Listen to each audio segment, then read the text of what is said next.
Hey folks, welcome back to the Portable Gamer, welcome back to Farming Simulator 19, and welcome back to Geiselsberg map with seasons. Right, it is first day of summer. We got a lot going on. Maybe, hopefully, we got a lot going on. So, first thing I did is yesterday in-game, I went ahead and unloaded this bunker. We had 300,000 liters of silage in there. We had enough in the bank account that I went ahead and bought these belts beforehand. We're going to be using them a lot. We're going to be doing silage for the rest of the summer. So I went ahead and bought these, and look at that enthusiasm. I cannot turn that belt off, try as I may. And you also saw last episode we bought these silage tools. So we own all of this. And we made about 100 grand. But we've got some bills to pay.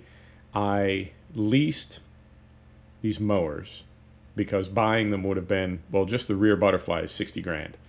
So that would have eaten up everything we have in the bank account. However, we're getting ready to put up a bunch of silage, and that will give us, hopefully, 200, 300,000 euro. So we should be okay there. Our corn has not germinated yet. It says, now I'm deeply concerned, it says that it will germinate at 10 degrees. It is 10 degrees. When you look at the map, we already have problems. All right, if we go right here, we've already lost some small areas that failed to germinate, and we've also got weed problems, bad weed problems. However, right, you saw we've got our little sprayer. It's all loaded up with herbicide. It's all teed up. It's ready to go. But this field, the best way that I can describe it is it has not changed its state.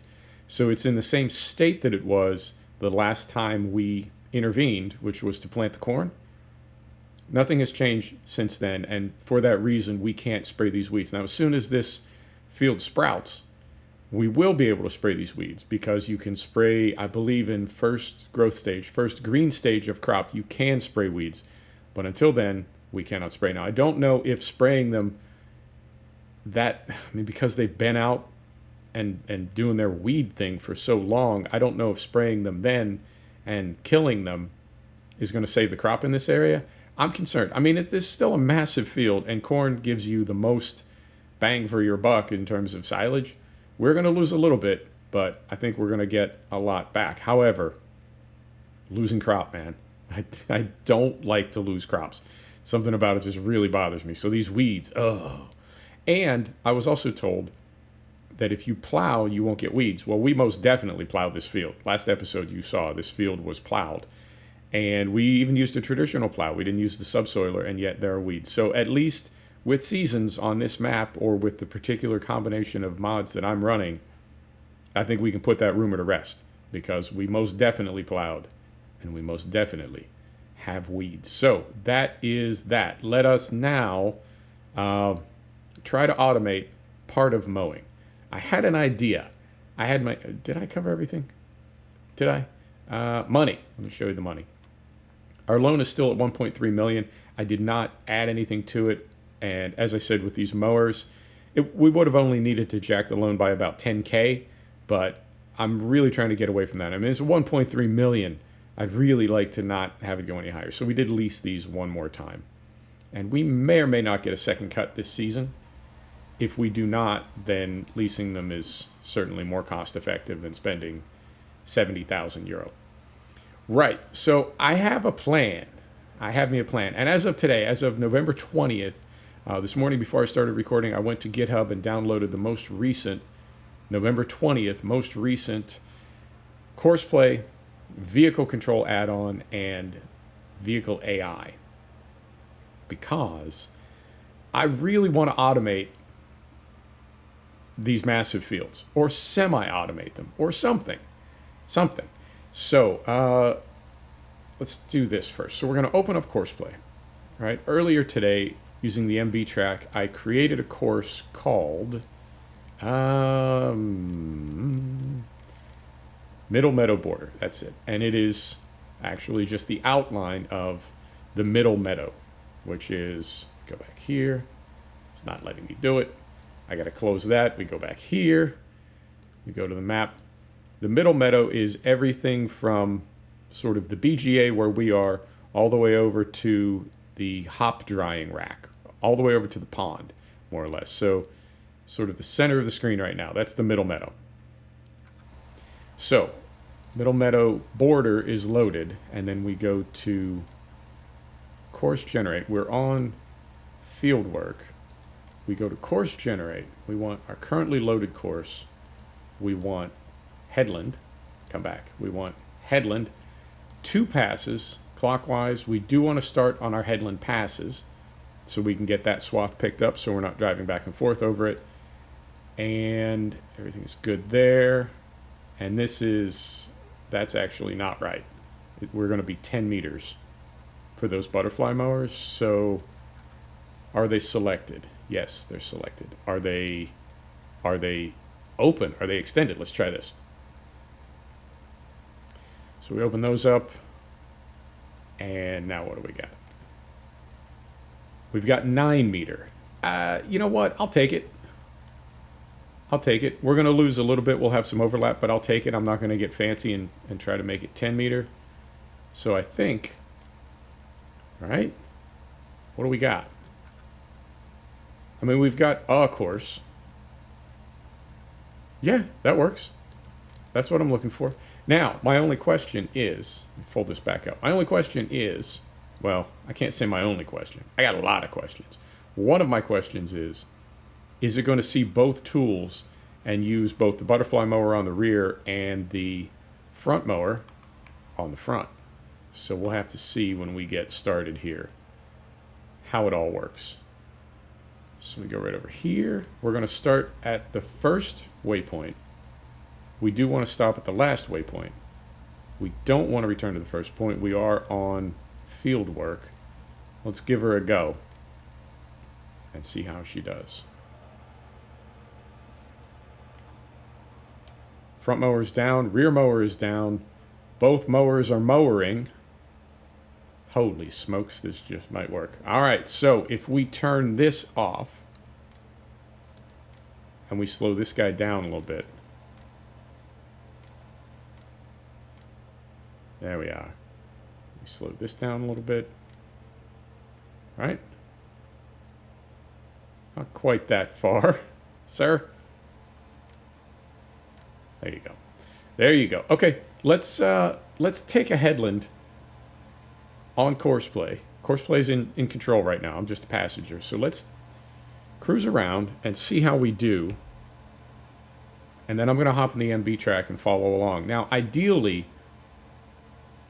I could slave the MB track to this class that we have rigged as a mower right now, and it would follow along on the same course, which would put it in the center. It would pick up the swath in the loading wagon that we have hooked up. It would take it to the BGA. It would back in and dump it. In a perfect world, it would do that. This is not a perfect world.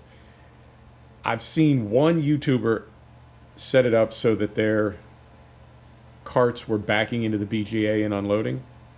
I've only seen it that one time. I've never personally been able to do it, and I've never known anybody else that's able to do it. So I think either there's some kind of Jedi, or they got lucky, or their particular combo of mods and equipment. Who knows? But I can't do that. At best, I think we could have our cart.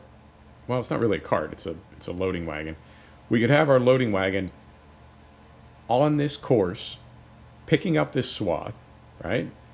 And then it would drive to the BGA, and I guess we could take over manually, back it in, unload it, and then put it back on its course.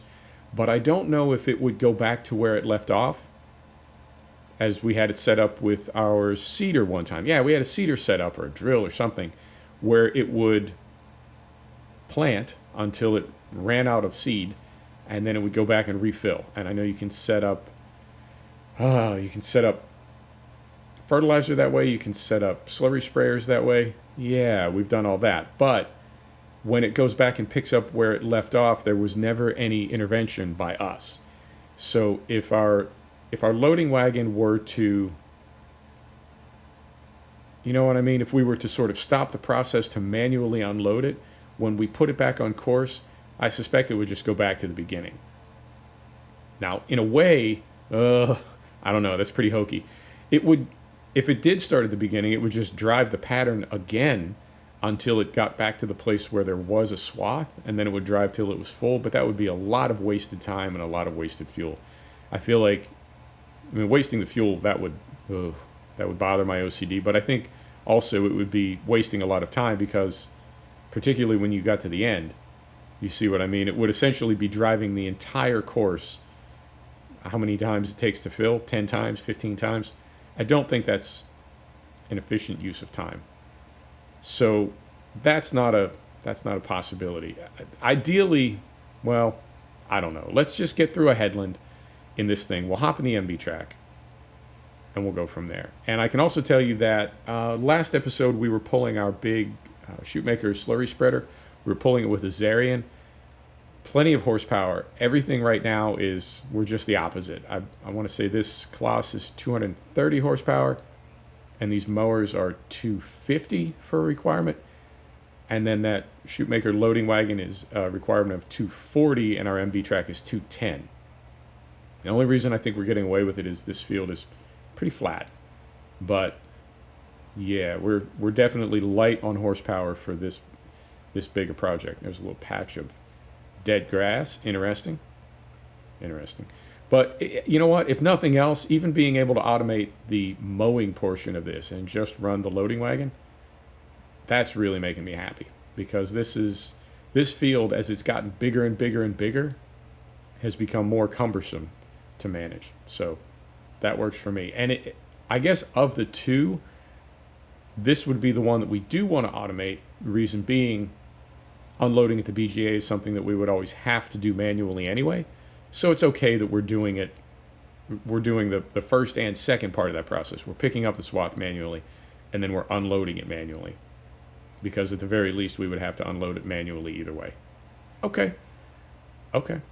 And you saw we did turn around down there. We didn't go through the bottleneck into the other meadow. I set it up as two, both for, well, I didn't want to blow CoursePlay's mind and have, you know, too many points in there, but also we don't really need to. There's no practical benefit to having everything mowed in one shot. Okay, cool. So now this will move over there. Fantastic. And we'll take this opportunity to hop out right here. Carefully. Don't get run over by our own mower. We'll go grab the MB track and we'll start picking up this swath. And I'm curious how much grass we have, because we got from these other fields over here that were not second harvest stage, we got 300,000 liters. So I'm curious if we get our regular, 1.2 million, 1.5 million from those other two meadows combined. But that was why I jacked the loan. That was why I bought some of this equipment. Is we gotta make some bold moves. We gotta be brave and confident. So here we go. And I think the horsepower requirement for this loading wagon has to do more with its size and less with its mechanism. I can't imagine that moving belt in there is going to draw 200 plus horsepower from the PTO. So I think we'll be okay. We're pushing our luck. I mean, we know we're not supposed to be using this. Really, we shouldn't even be using this loading wagon on a class. But we definitely shouldn't be using it on here. Right, so we're level, right? Oh, we got a little window up there. Fantastic. So we got that. Where's the other one? Do we have the other one? Most of these,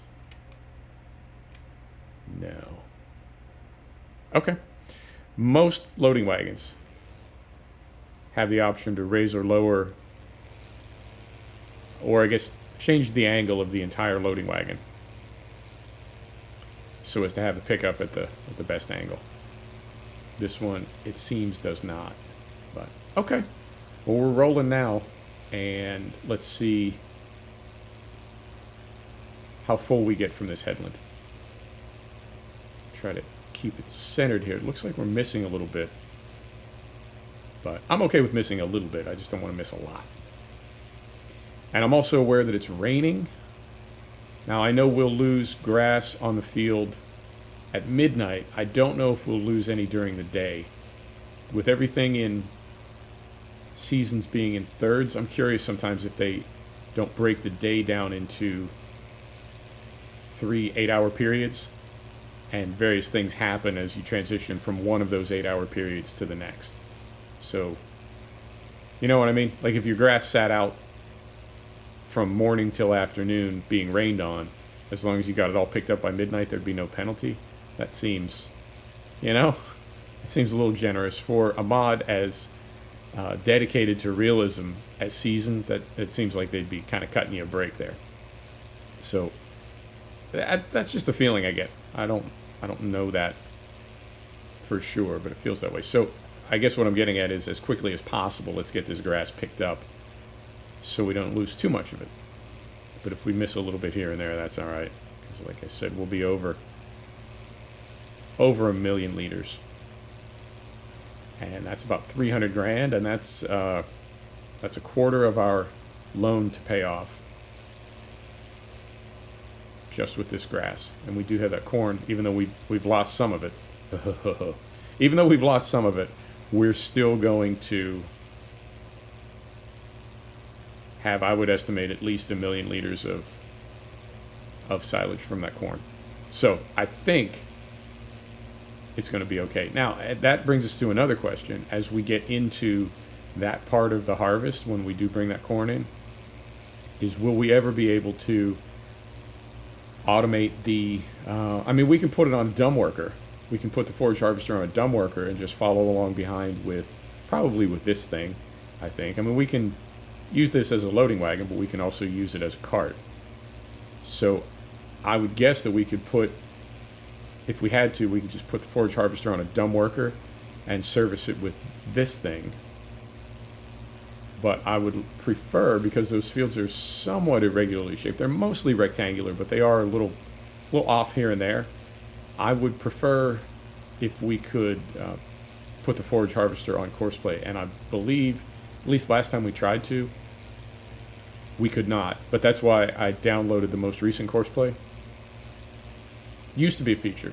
You used to be able to put forage harvesters on CoursePlay, and I would hope that they would add that feature back in, or I don't know. I hope it's not gone forever, because it's definitely convenient with irregular fields. Right, so this thing is just about full. We'll go back down there and tip, and let's see. How do we want to do this? I guess we'll go back the way we came. Yeah. Yeah. Back into the bushes here a little bit. We'll go back the way we came and get this dropped off.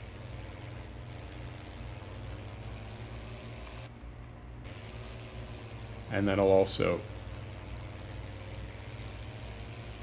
all right, briefly driving over our swath. That will also, I think, give us an opportunity to see how well the mower is doing when it gets to lengths. I didn't see it.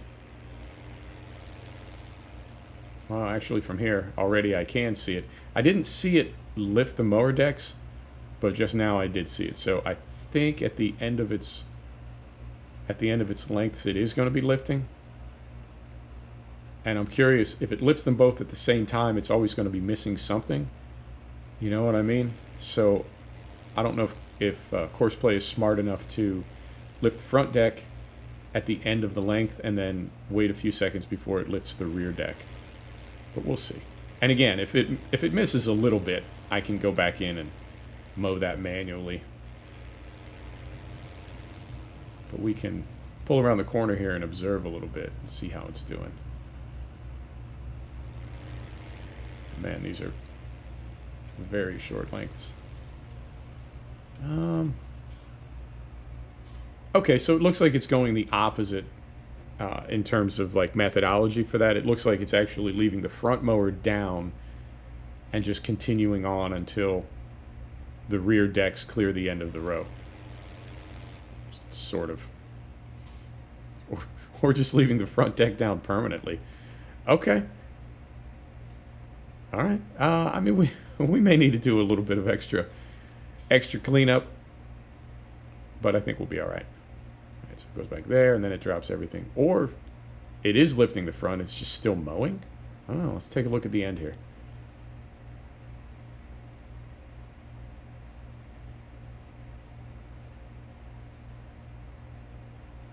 Yeah, it's lifting the front. It's just a bit low. Okay, no problem. It's still saving me a ton of time.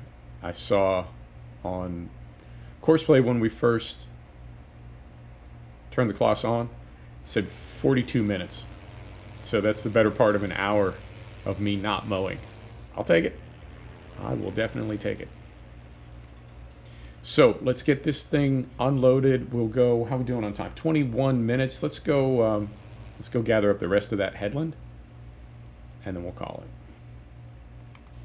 And I think, how do we want to do this? I'm no fan of deadheading. I don't like to waste the fuel, but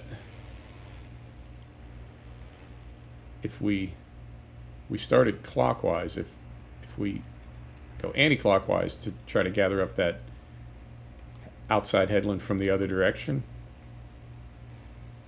if I get full, I'm going to end up leaving a little bit of it way off in the distance, and we'll just need a deadhead back there to pick it up anyway. So, you know what I mean? Maybe we just be a little bit less clever, a little bit more practical. Take the same path we were on and just pick up where we left off. Yeah, let's do that. Right.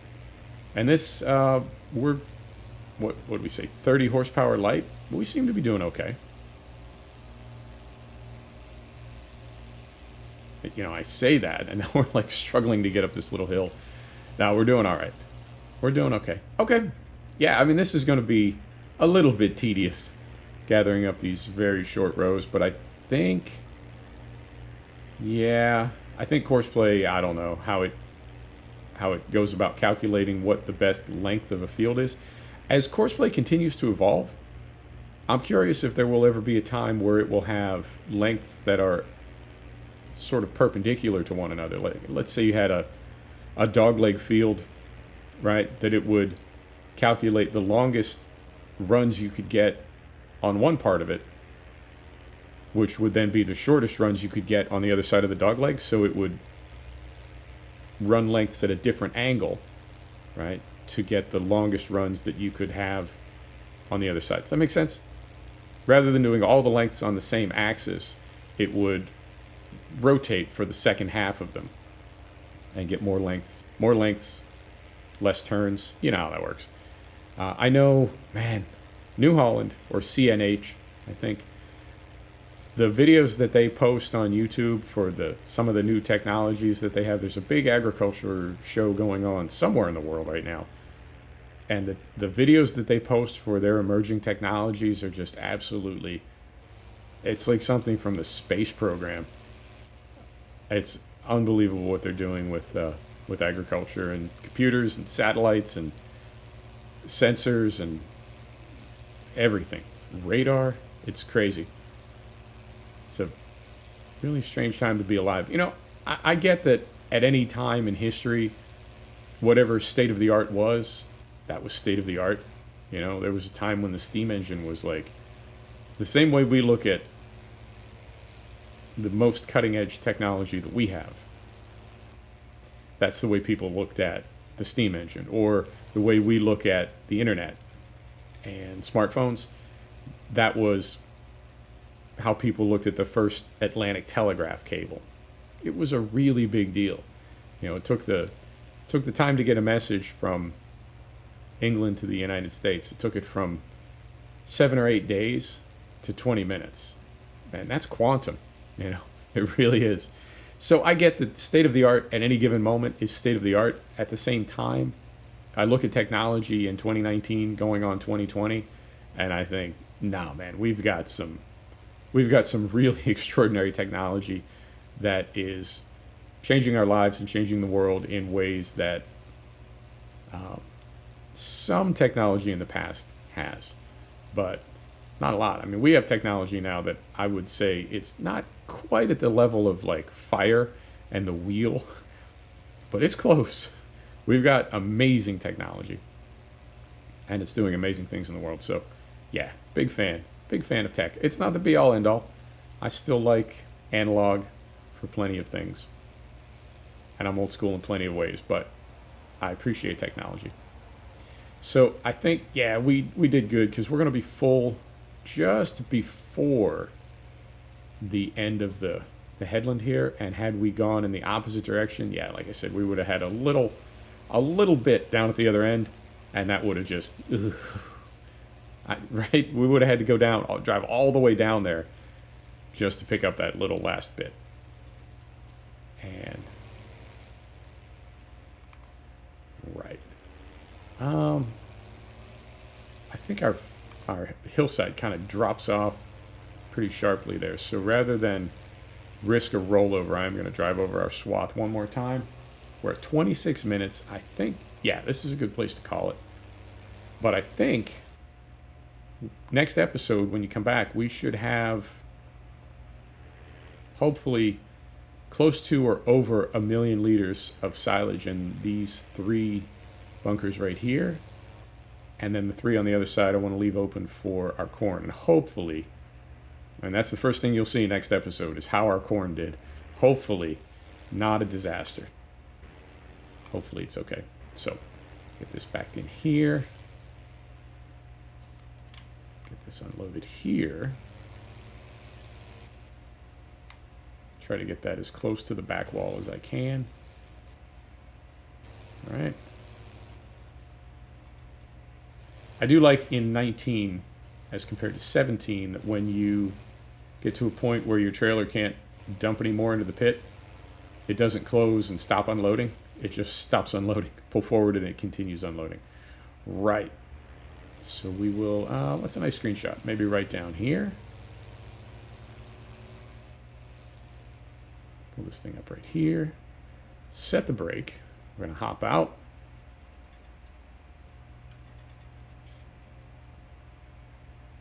Yeah, that works. Just like so. There you have it, folks. Thanks for stopping back to check out the Portable Gamer. Thanks for joining us for another episode of Farming Simulator 19. This is Geiselsberg map with seasons. We'll see you next time. Take care now.